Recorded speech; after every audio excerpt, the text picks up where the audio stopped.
pharma industry? Yeah, for us, our nutraceutical business, we have the oil and herbal extraction. So there they've asked to because it goes into functional foods and some pharma. Our defense and avionics, medical, that electronics, that business is also going on. It's the main agarbatti business. We also have our turmeric plant. Turmeric we're continuing, and our hand sanitizers, of course, we're manufacturing. So you grind turmeric or We grind turmeric. We make turmeric as well. More for puja, but it is food grade, so it is getting consumed. So okay. we do both turmeric extract as well as which is in the other business, and in the spiritual business we do the turmeric powder for puja. Yes, so we are now live. Good. And just give me a minute. Let me just check how is it on Facebook. For puja, but it is food grade, so it is getting consumed. We do both turmeric extract as well as which is in the other business, and in the spiritual business we do the turmeric powder for puja. Rishabh, for whatever reason there is We a are lag and now live. Okay, so should we go ahead? Good. Just give me a minute. Let me just check how is it. Rishabh, you'll have to mute your Facebook. You can't do both. It is food grade, so it is getting consumed. I thought it was open.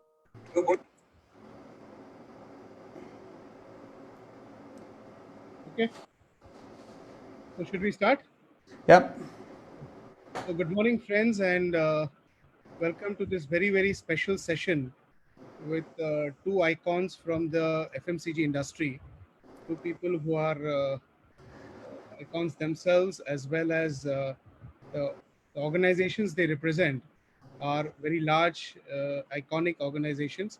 So I will not waste time introducing them in detail, but yes, we have with us Mr. Aditya Agarwal, director of the multifaceted and multi-brand Imami Group, with us here, and along with that is Arjun Ranga of the for those associated with FMCG, most well known for the cycle brand of products, but of course he is also into a huge number of other industries, and at present he also happens to be the uh, president of the All India Agarbatti Manufacturers Association. So a warm welcome to both of you, and thank you for joining us in some very worrisome, interesting times, because everybody is wondering how we can move forward in these times. And to begin with, I will just open a warm up question to both of you, which is, how are you spending your time now? And this is not referring to Netflix or spending quality time with family. So, how are things now, and how are things with you all? Uh, Either of thank you. you, Rishabh, Yeah. for giving us a chance to be here. And time is as challenging as you know, but at the same time it's so much motivating as well to learn a few things. Some of our industries, like the edible oil, the hospitals, the pharma, and the paper, are operational. So time is well spent. Other than, of course, the better family time and cooking, etc. Yeah, on my side, I think on a personal front, trying to do something new. I think one thing I've started doing is YouTube Live. I've never tried that before. Never really, understood the importance of video conferencing. When my friends used to tell me, I didn't realize it's so powerful. I think that's one thing that's surely going to change in the way we do meetings. There will be a lot more video conferencing. Microsoft Teams, I'm enjoying using.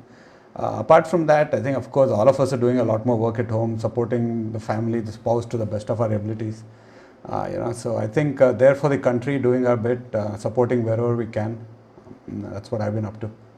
Okay, so I mean, yes, it's been a challenging time, but is there a light at the end of the tunnel, and where is the light? What do you all feel? Where are we right now, and how soon are we going to see this light? I don't think none of us are experts nor astrologers, and True. I would not like to speculate as well because the I think every such thing has to end somewhere. Let's just pray that it passes off without causing much damage. Yeah.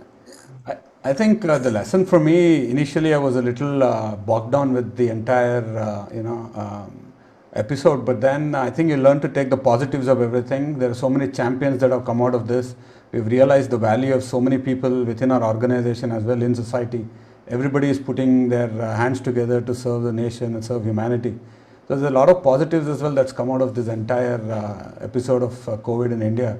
And the greatest courage I get is the fact that humanity is intact in our nation, and that's what keeps me going every day.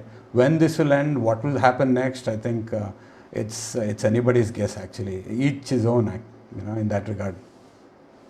Absolutely, I think you're right, and there is so much of positivity which is emerging within us and the stories that we hear. But when you talk about business, and especially the FMCG business, of course, which is not deemed essential, the restrictions, of course, are understandable, logical, and required.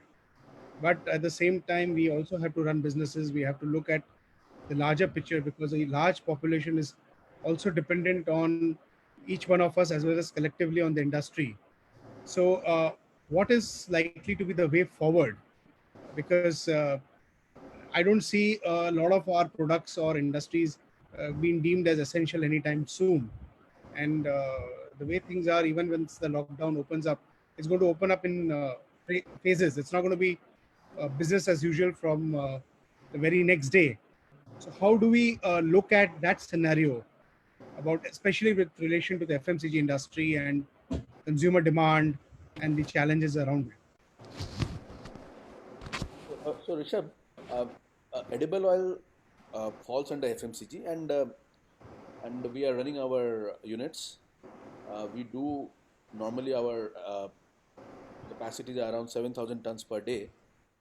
Presently, we are processing around 4,000 tons per day because of various reasons.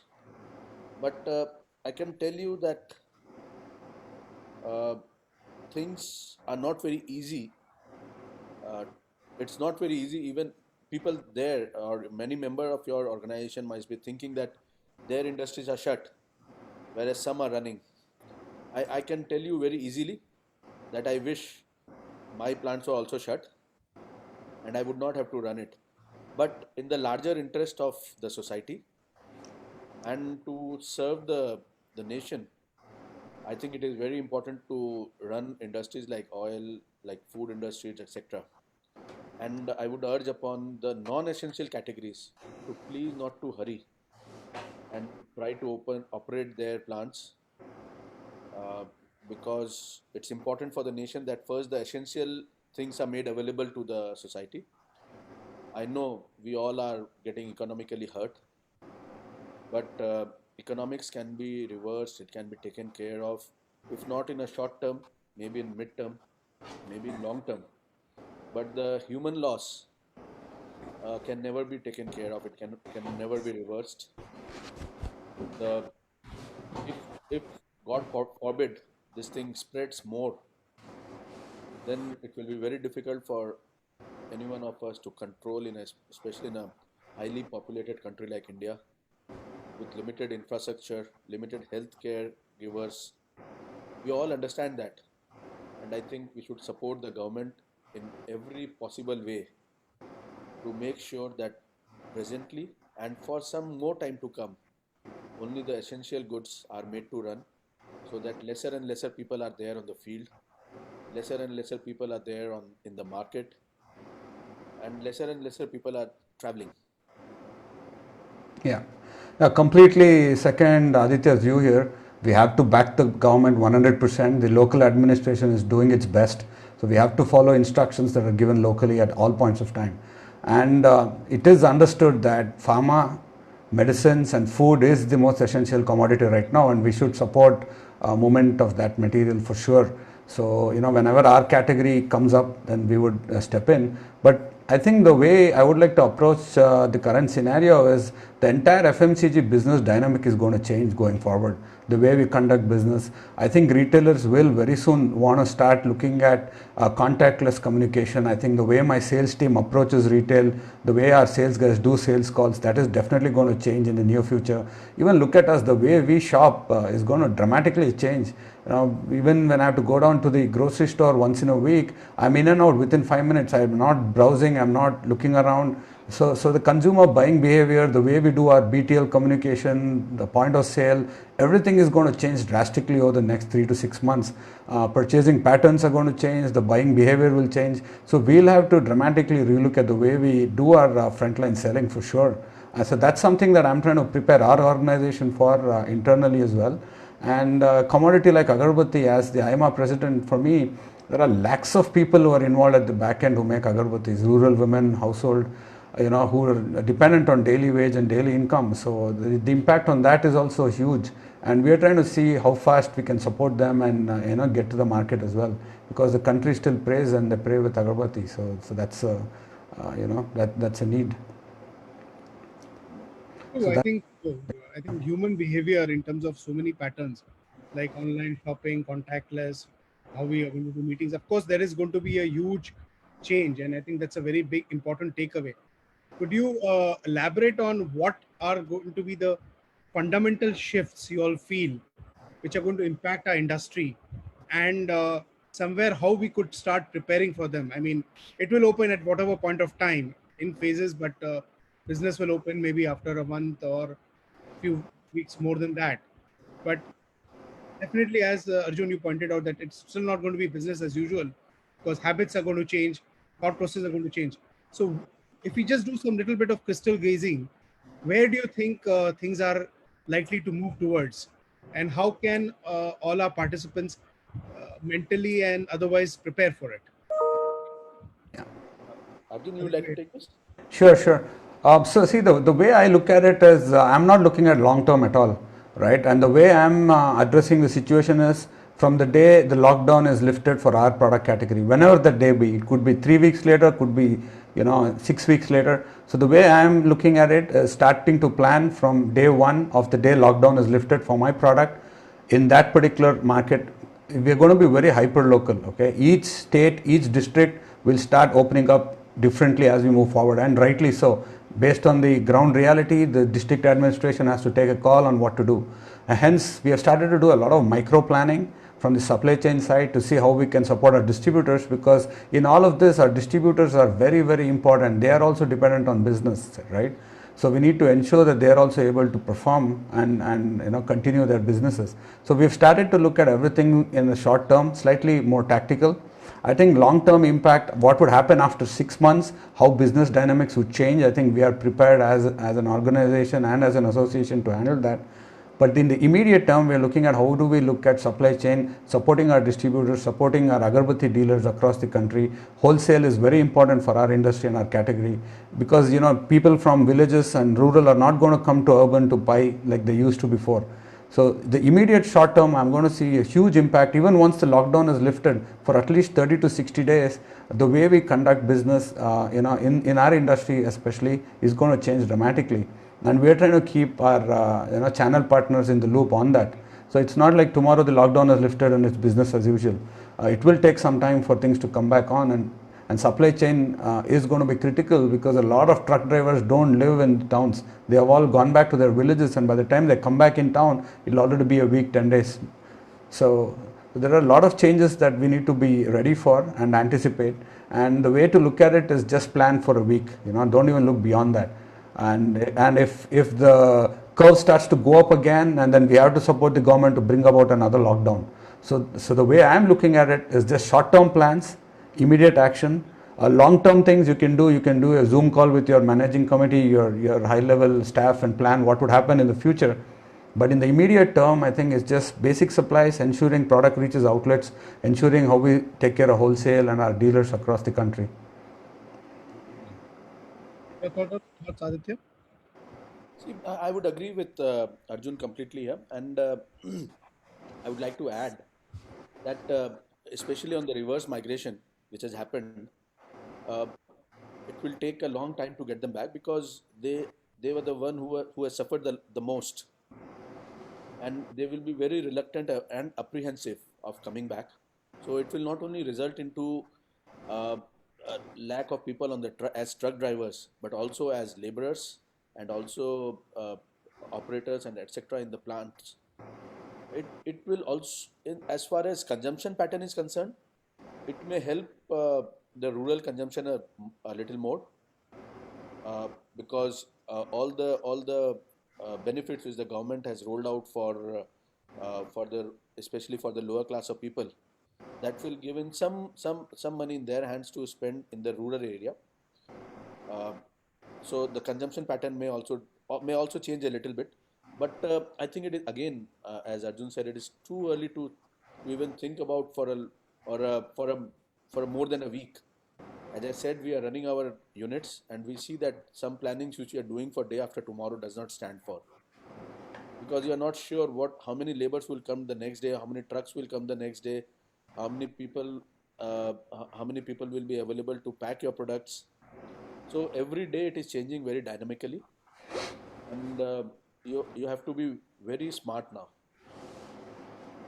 True. Yeah. I mean, yes, there are a lot of imponderables, and it's a very dynamic situation. In fact, even so, I was talking to a very senior bureaucrat, the chief secretary of West Bengal, about how things are going to be in the next few days, and he said, "Forget about days. We don't even know in the morning how things are going to be in the evening, because Yeah. the scenario is so dynamic. Things are changing very fast. Medical reports are changing very fast, and so everybody is taking decisions on the fly, trying to make the most out of it. But okay, so let me rephrase that question also in terms of when we talk about the crystal ball. Is there is a lot of talk, especially in a lot of segments of the economy, about a huge opportunity opening up in front of India, whenever that is, to be a very critical part of the global supply chain in terms of products, how a dependence on large manufacturing countries like China is likely to go down, and countries like India would emerge as natural beneficiaries to this kind of a shift.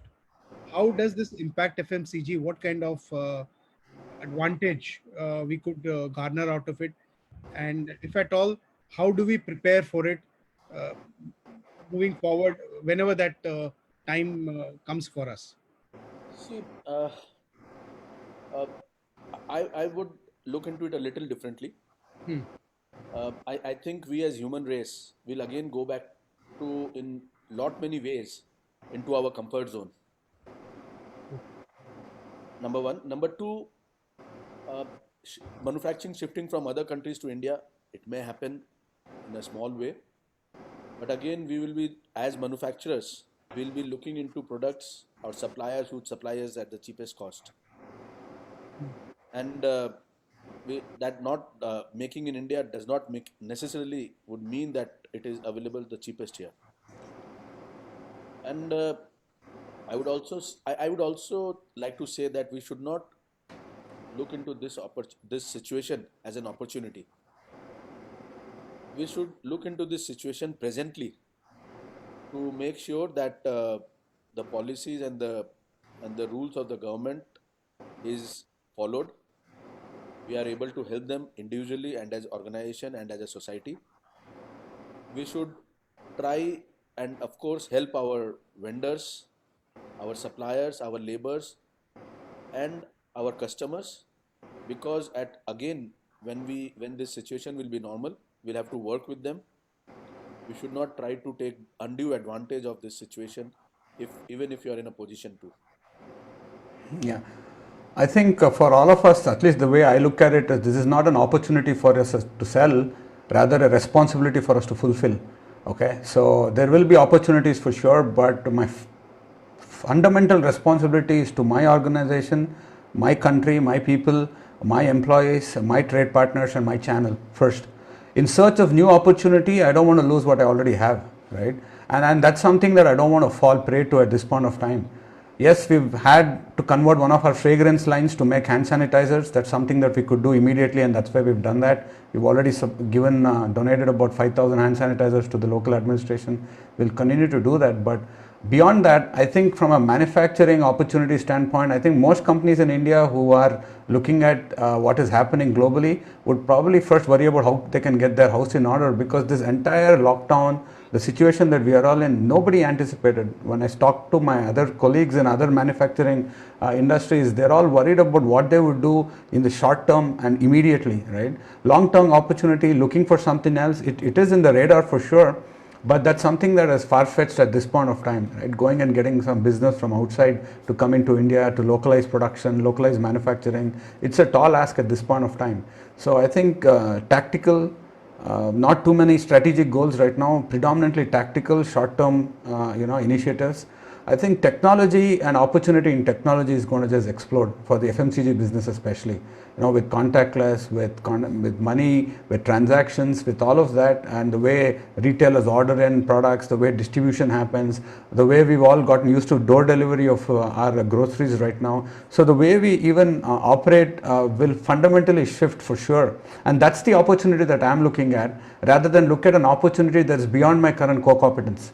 Right, the moment you move out of your core competence, you're looking at a bigger demon to conquer, and that's something that I don't think most established entrepreneurs will be looking at.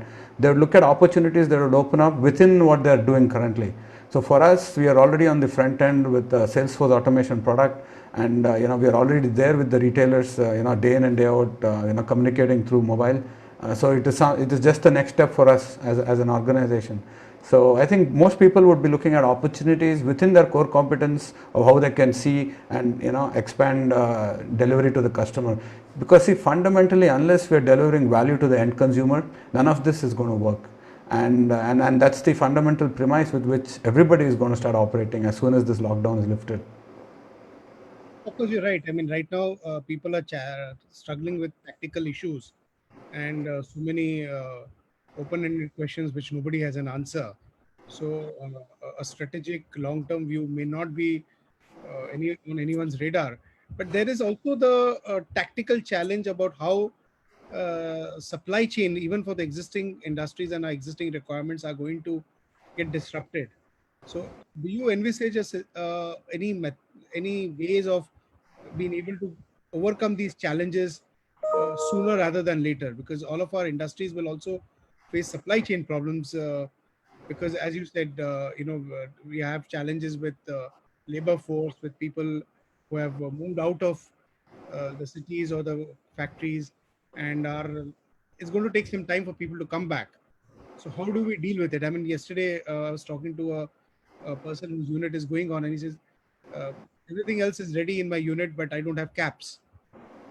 So there are going to be these kind of supply chain disruptions. They may seem very minor, but these are likely to kind of blow up once the situation starts getting normal. Any thoughts on this?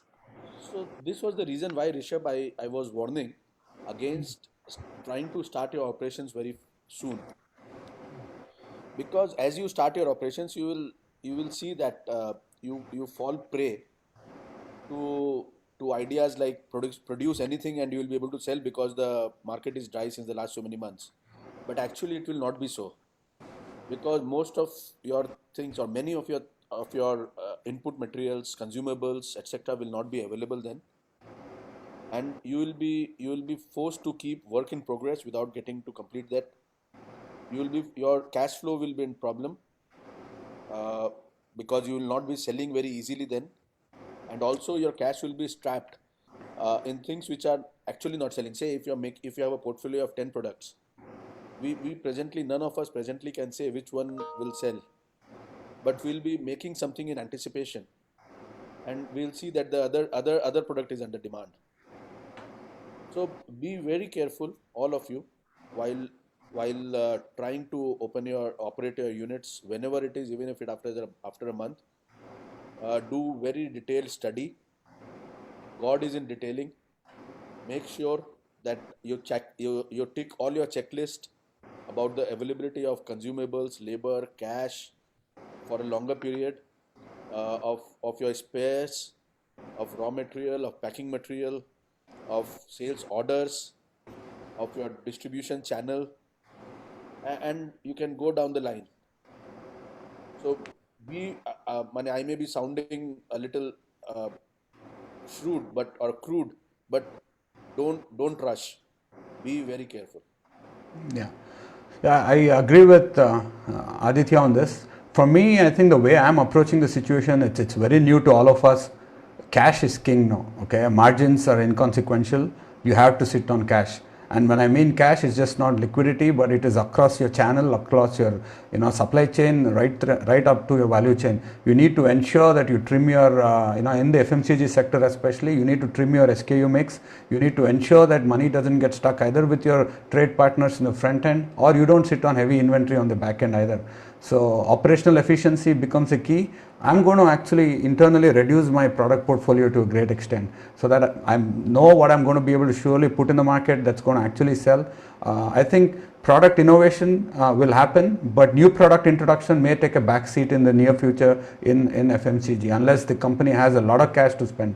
All right. The entire activation on the front end is going to change as well. BTL activation, in-shop promotions, all of that is going to change drastically also. So for me, in the short term, I think sitting on cash is key. You need to ensure that your money is not stuck either in working capital or in inventory in the front end, either in your trade channel or within your suppliers. All right, and that's the reason why a cautious approach is always advisable. I completely second Aditya's view on that. And I think that's something that everybody will come to a realization, because even though the market is dry, there is opportunity. Consumers still will only give value for products that are of quality, right? No matter what happens, that's something that is going to continue for sure. Very interesting thought. And just hold that thought once. Just a message for all those who have logged in using Zoom. If you after this session is over, we're going to take some questions. So you can either raise your hand. That's an opportunity you have on Zoom. Those who are logged in on Facebook, that's not possible. But if you, or there is a Q&A panel. So if you put in your questions, and also mention to if there is a particular panelist to whom those questions are addressed to, we'll try to take up those questions. And of course, there is this chat where you can also put in the questions. So this is just for the information of all those who have logged in through Zoom.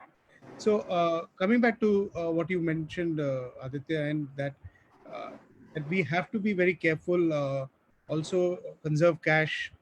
Liquidity is going to be king for the moment, because we don't know where we are headed. And in that scenario, there is a lot of talk of cost cutting and things like that. And also at the same time, organizations have to be responsible for the moment. We have to support the government. The government has asked all industry to pay the wages as they were. They have tried to help with some rescheduling of loans. We can debate about whether it's enough or not, and whether government should do more or not. But so the government in its own way has tried something, and of course there is a very strong buzz that much more will follow. In fact, some package is supposedly expected as early as tomorrow. That's what we hear.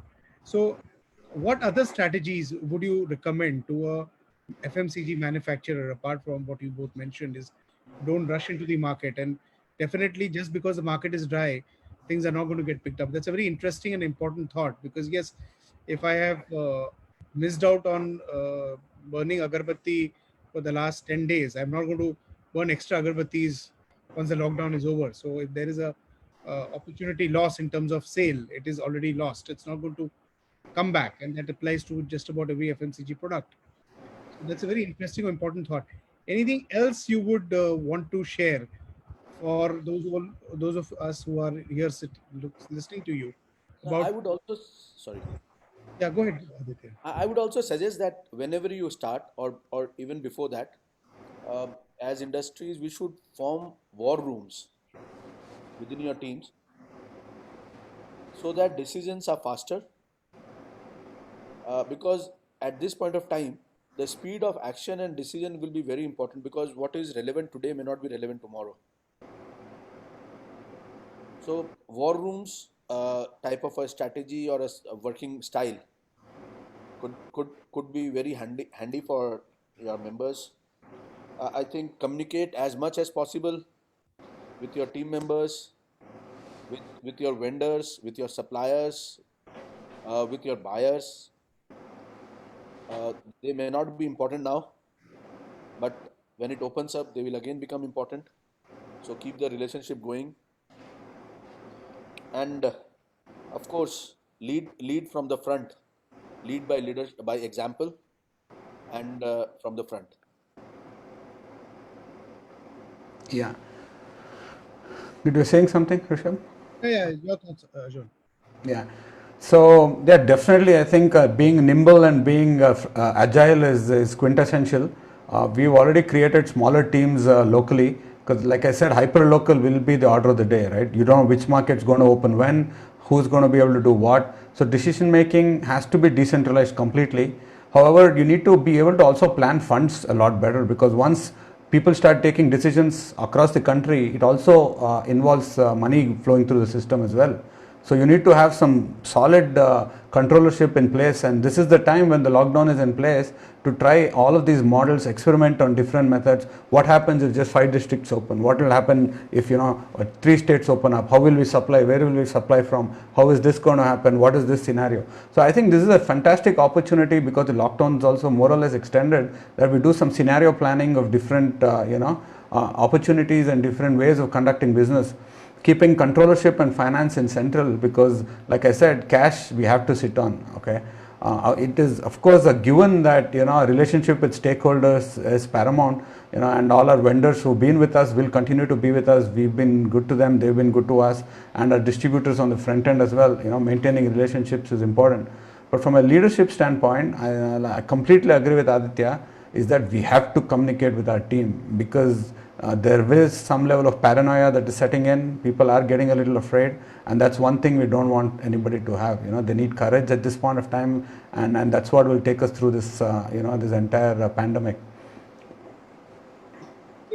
So I'm also looking simultaneously at some of the questions that already come up, and one would be related to what we are talking about, which is, there's a question which is will the pricing strategies change even for the short term?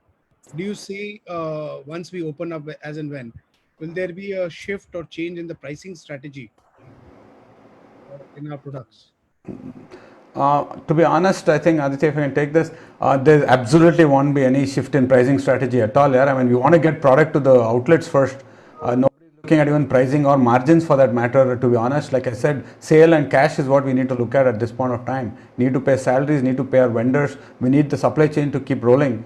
So pricing, I don't think would be a priority for most companies at this point of time. They would actually not even be looking at it, and they would probably focus on a narrower bandwidth of products that they are confident of selling and pushing through the system. Because we need to support everybody at this point of time. So I think pricing would be the last thing I would probably think about at this time. And any thoughts, Aditya, on Yeah, this? it's the same. Pricing and margins would be the. You should not see at it again now. You first make yourself available, and available at a cost which which is responsible and sustainable. The similar lines, there's a question which says that earlier, and I think this is more, they've mentioned edible oils. The earlier consumer behavior was for a preference in a particular brand of edible oils. But now that that is not available, and it has been filled in by local brands, do you see that these kind of shifts uh, will end up as long-term shifts in terms of consumption? See, And this could also be applied to other FMCG products as well. I mean, not necessarily edible yeah. oils. See, this will be the role of marketing later. How to keep your brand and your promise relevant. Uh, Something may not be relevant now in this period, like sustainability, through way of packaging, which was becoming a big thing to talk about, was becoming relevant in the near past, but it may take a backseat for some time, and health and immunity may take a front seat. So these few things in the short term will happen, and then each company, each brand manager will have to play their role of realigning their thoughts, and coming back to the market with new strategy relevant to that time. Yeah. No, I mean, what is a brand actually? Brand means trust. So if your trusted brand is available, you will always take it again. Because your brand was not available in the shelf, you picked something else. That doesn't mean unorganized will take over organized or vice versa. And at this point of time, people will actually go back to what they trust more than anything else. So it is an opportunity for branded players who give quality, who give consistency, and who are able to deliver at the right moment. See, in FMCG, we all know that, it's a lesson learned. If you're not there, you're not there, and that's it, right? And somebody else will move. It doesn't mean your market is lost or your opportunity is gone. You will come back, and if your brand is strong enough and you built the legacy and you built the quality, you will come back for sure. And at this point of time, people will prefer what they trust. So I don't think that as a immediate concern. The moment you're back on the shelves, if you're a brand, you will be picked up again. Don't envisage major shifts in consumer habits in terms of product preferences and products per se, despite what is going on right now. Yeah. This Yeah, is the I can talk about our category. I think even Aditya would be able to elaborate. See, in Agarbatti, there's a huge level of organized as well as unorganized, branded and unbranded play, where trade and retail plays a very important role. All right, so you go into a retail outlet, the retailer would try to push a product that he would prefer many a times.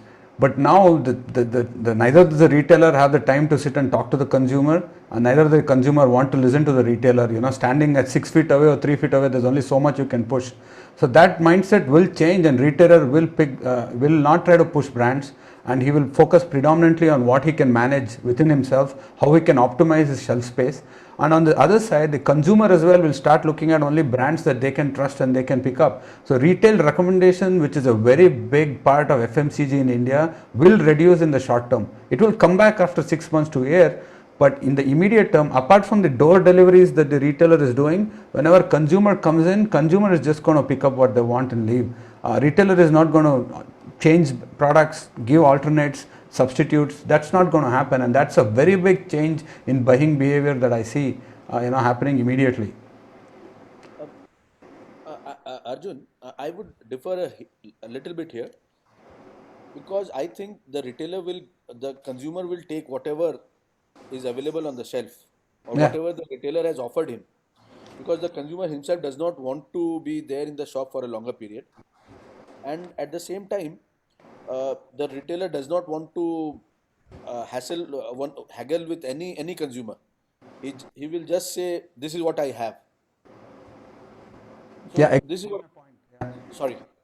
yeah, that's exactly what I said. Earlier, the retailer would haggle. If the consumer asks for X brand, he would try to replace with it a Y brand. That won't happen now. He'll just say, "This is what I have," and he'll probably keep the products that are supplying to him and are able to maintain a certain level of quality.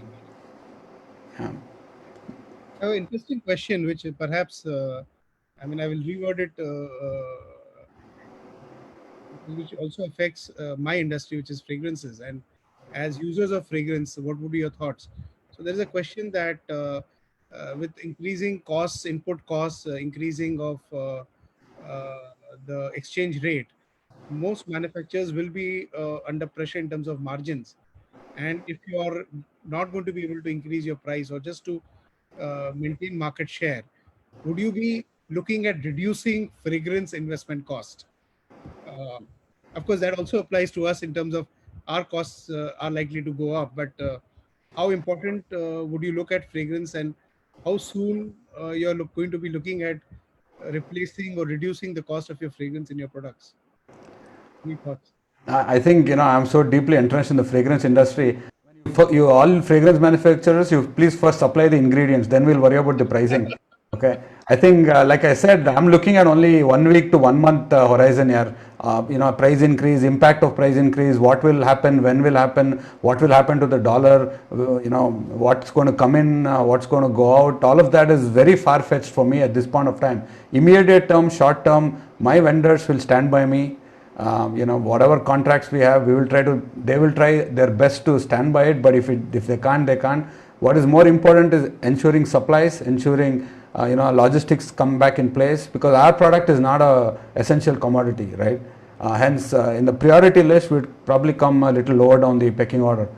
It'd be medicines and then food and then a lot of other products. So even trucks availability, all of that becomes a major issue. So I think what price the dollar going up by 10%, may not have a huge impact in the immediate term is what I'm thinking. And from a brand perspective, if I say, see, I am sure that none of the manufacturers would like to tinker with their quality or the preference of the consumer so easily, Yeah. just for saving a few paise.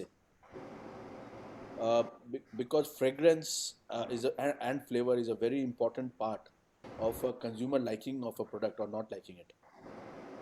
So, and it needs a lot of research and development, self-life testing, uh, and uh, and consumer interactions to understand their insights and their liking, etc. I don't think many companies would be doing it so easily until unless some of the companies have already made their options ready, tested it ready, and kept it to launch it whenever the situation arises. I agree, and that's a relief and a good to hear message for all my friends in the fragrance and flavor industry. And we did go through some even rougher numbers less than a couple of years back, and so I think I'm sure we have the resilience to be able to overcome this also. There are a lot of questions which I don't think I'm skipping a lot of questions because they relate to government policy and things which I don't think can be answered by any one of us. But your thoughts on how you would like the government to work towards, and also both I know Aditya Bhaiya represents a very large, one of the oldest chambers of commerce in the country, and Arjun is also not only is he involved in CII but also happens to be the president of All India Agarbatti Manufacturers Association. And as of now, I'm also the president of AFI, the Fragrance and Flavor Association of India. So, while we cannot answer on behalf of the government, uh, what kind of steps would we be looking at in terms of government policy? What could be the recommendations we should be sending, especially with regard to the industries we are in? I mean, FMCG, consumer products. I mean, there are some larger issues with respect to the economy and the country as a whole when we talk about government spending should increase and things like that. But if we look at it a little more narrow in terms of us and where we stand today. Is there a wish list, or is there something we could recommend or even lobby with the government in terms of to do for our kind of industries? Are there any specific thoughts? So, Rishabh, I would again take you from where you are, take you away from where you are. Uh, think as a citizen first. Think as a responsible citizen first. Uh, I think the government is doing a great role. They have understood that first thing first, life is more important. Poor people's, they have limited resources, so taking care of them is more important. We, the industrialists, if I consider, say, richer people in comparison to anyone, so we have sanitizers, we have home, we have access to vegetables and food every day. We are sitting in air-conditioned rooms and spending quality time with family, taking care of our health. So all this is happening for us. It's the duty of the society to take care of the larger society now by giving whatever, by sharing whatever we can, and being a part of this the government's approach. And I am sure at the right time we'll get our dues also. Yeah. Yeah, I completely second the thought. I think the government is doing its best. Phenomenal, to be honest. Way beyond what anybody expected. Everybody is stepping up right across the channel. Right from the police to the district administration, right till our corporator, for example, is ensuring vegetable supply happens. The government is so much burdened by all of the requirements of industries across as well as citizens across the country. I wouldn't want to demand anything substantial at this point of time. But for our industry, we have so many women who do work from home, who are dependent, who are the tertiary labor, who sit at home and make agarbattis and things like that for our industry. And I'm sure there are many such industries in garment and others where these women will not be directly impacted by the manufacturers themselves, but who are tertiary to the industry. And I think all the yojanas that the government is coming up will probably touch them as well at some point of time. And I pray to the government to not ignore that sect, because they're not directly employed and they don't come under ESI either, but they're all the daily wagers of the country. But beyond that, I think as an industry, transportation, supply chain routes opening up faster, government coming up with a more seamless method of movement of materials and goods, which the government is trying its best to do, and it's doing phenomenal, because we are still getting all our essential supplies. We are able to get our food, we are able to get our sabji and bindi, and all of that at the market as well. So, from my side, I think our industry is concerned about the indirect labor, the tertiary labor, that's the tribal women and the underprivileged women who are sitting at home and supporting the industry. But beyond that, I think the industry is intact and strong. There's a question which is that there appears to be a very strong anti-China feeling which is emerging in the country, and it is likely to increase. And consumers may look at products which use Chinese ingredients not so favorably, but unfortunately, and there is also a possibility that the government may put sanctions on Chinese products. That's what the question says, and we may not have replacements for those products. Uh, how do we handle these kind of challenges? Any thoughts on this? I mean, this is a I think hypothetical, this is a very speculative question. very speculative question. Hypothetical. So no comments, I would say. Yeah.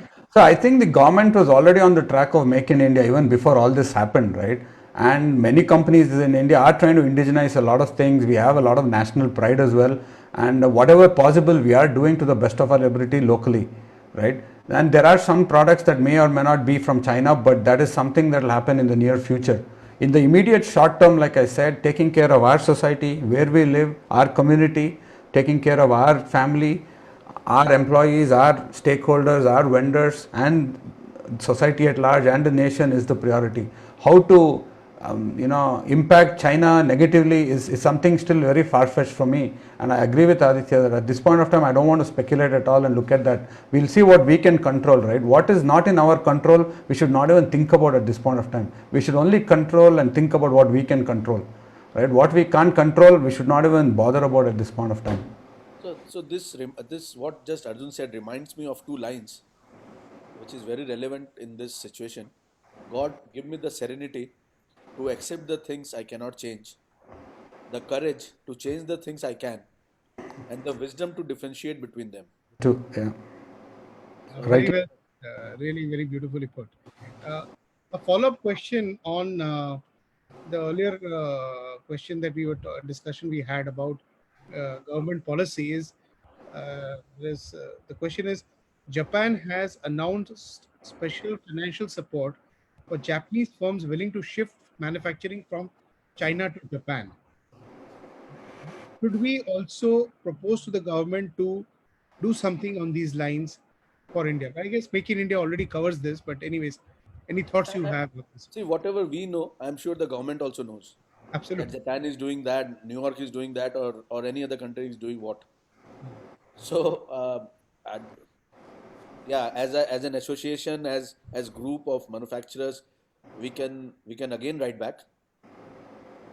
But government has its own resources, its own priorities, and its own agenda in the larger interest of the benefits of the society, which should be first taken care of. I don't know whether this question has an answer for us, but with QE method of stimulating the market by RBI, can the FMCG industry play encouraging role to help vendors in villages to leverage the stimulus? I'm not sure whether I specifically understand this question. If And what one of the things that has come up is that up to 5 lakhs, no collateral required for borrowing for small businesses. That's I think this is a question that is leading from that. Definitely, I think liquidity is going to be a major issue in the FMCG value chain in the front end.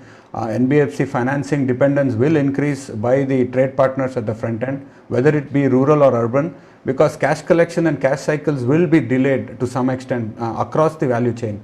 And I think the government is doing its best to ensure liquidity in the market, and the initiatives by RBI is commendable, and the government is supporting these initiatives.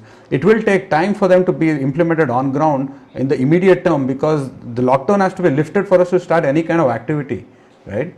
So any of these impetus, any of these initiatives that the government is trying to bring about will help FMCG for sure, because quite a few FMCG traders, dealers in the front end are smaller in nature. Yeah. Do you have any thoughts on this? Abhijit?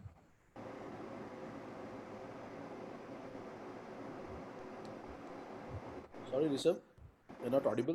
Do you have any thoughts on this? No, nothing as such. I think Arjun has covered it. Okay.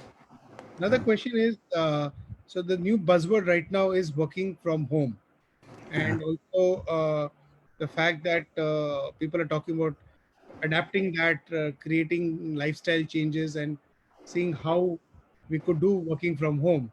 Any thoughts on how our industry could implement these practices? How we could actually do this? I am not a very big supporter of working from home because I think meeting people, feeling people, it is a very important part of life. You like, just say if in my industry, if I don't go to the market and if I think that I will know everything through cameras, then it is not true. So it is very important to be with your people, and we humans, it, it is not about I think I'm not being able to put it, but I think it is very important to be in the field, to be in the office, to be in the plants personally. Yeah, sometimes because of for other reasons, if you're not being able to present, then it's a different thing. Then such experience may help you, but we should not look into reasons for not being there. Yeah, I think I second the thought, but for me, it has been a revelation. The past 3 weeks, people that I did not realize were so creative have come forward. A lot of champions within the organization I've discovered. All this has happened because it's work from home. A lot of people would have been living in the shadows if not for the last 3-4 weeks. So there's a lot of positives out of this. For me, for sure, I would want people to come back to work, and definitely I've got so many messages where all my employees are saying we're bored, we want to get back to work, but I've told them personal safety and safety of the family is of paramount importance. We have to follow government instructions. But that being said, this is, I think, something that's here to stay for the long term. A lot more meetings are going to be conducted through video conferencing. I'm going to reduce travel for sure. This gives so much of insight. We're using both Microsoft Teams as well as Zoom. It's so much easier to share information. People are more open to communicate. Quite a few people don't express the way they do when they're actually sitting in front of me. So for me as a leader, as CEO of an organization, I've realized that this is amazing. And for the association, to be honest, we had an association meeting on Zoom just 2 days ago. We had the highest ever attendance in the history. Okay. So everybody was at home, and we had all the past presidents logging in as well. It was just fantastic. Very good exchange of information and ideas. So I think this method of communication is here to stay, but there is nothing that will substitute actually being there real time, talking to people and expressing your view for sure. So I think we're going to have a kind of a mix of both going forward for sure. Benefits of both the world. Yeah.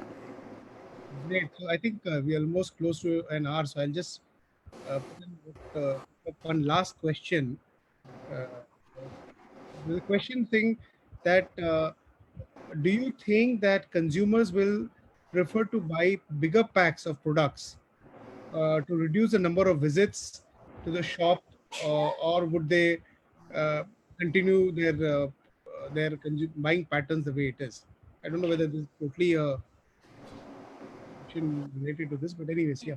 See, again, it will depend upon the situation. and the money in hand and availability. It will not be a call of the consumer only now, because presently, in this present state, you are putting your hands over whatever is available, whether it is a small pack, whether it is a large pack, or a multiple number of small packs. And when things will be normal, I think consumers will again go back to their comfort zone. In fact, I personally think that smaller packs would be preferred first, because people would like to conserve money for many other things, and and maybe in the longer term they will come back to using what they were using earlier. Yeah, yeah, completely agree. I think it'll shift more to convenience and need at that point of time, right? And there may be some products that bulk packages would be preferred, and quite a few products they would still prefer to buy smaller quantities, depending on how much disposable income they have. Buying patterns though definitely is going to change. The packaging size and packaging type will take a little longer to change. Even from our side, if tomorrow we want to all shift to bulk packaging, our supply chains are not intact to do that. So even if the consumer wants to buy bigger packs, it's not going to happen overnight, right? It's going to be a transition over a period of time. So immediate term, like I said, you won't see too much change in the format of packaging or product. We will just try to get what we have into the market fastest and at the best of our ability, right? In the best quality possible. So in the long term, like I said, after 3 months, after 6 months, once buying behavior and purchasing patterns settle down, packaging sizes could change, but not immediate term. Great. So I think thank you very much. I mean, there are at least 18 other questions. I don't think we have the time to take all of them, and they may not all be relevant to this panel also. So I would personally like to thank both of you for taking the time off on a Sunday. Of course, most of these days are Sundays today, but taking time off on a Sunday to address our members, and also everyone else who has logged in on Zoom as well as on Facebook.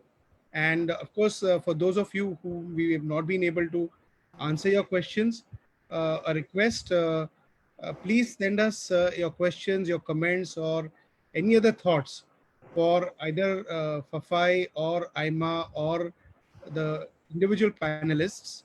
You can send a mail to mail@fafai.org, or you can also send it to me directly at rck@ckc.in, and we'll ensure that they will be delivered to the right people.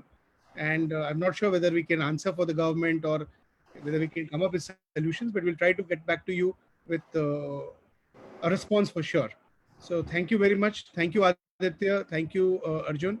It was great. And thank you, Aima, for partnering with us in Fafai. It was good to address and talk to everyone. And hopefully we will be able to do many more such interesting sessions moving forward. Yeah. Bishop, before we sign off, just Yeah, please. I would request again. I would take this opportunity to request all your members to please be responsible, and not to rush to start running your industries. Be responsible and share with whatever you have with the society. Help them, and stay home, stay safe. Yeah, yeah, I second that. I think from my side, Rishabh, thank you so much for setting this panel discussion. Very insightful for me as well. Thank you, Aditya. And all of you out there, please stay safe. At this point of time, we have to back our government and our nation. We are all responsible. We should take care of our society. This is the time we need to step up as a human being and as a race and as a nation and as a country. Okay, if not now, then when? So I request each and every one of you, please stay responsible. Please take care of your neighborhood, your society, whatever you can do, whatever difference you can make, however big or small, please do that. This is when humanity will triumph. And as human beings, we will come out of this, come what may. Thank you and Jai Hind. Thank you very much. Thanks for the thought. And just to add to what, if nothing else, the basic contribution we can all do is to stay indoors and ensure that the lockdown is successful. So Yes. thank you very much, and have a great day. Thank you. Thank you.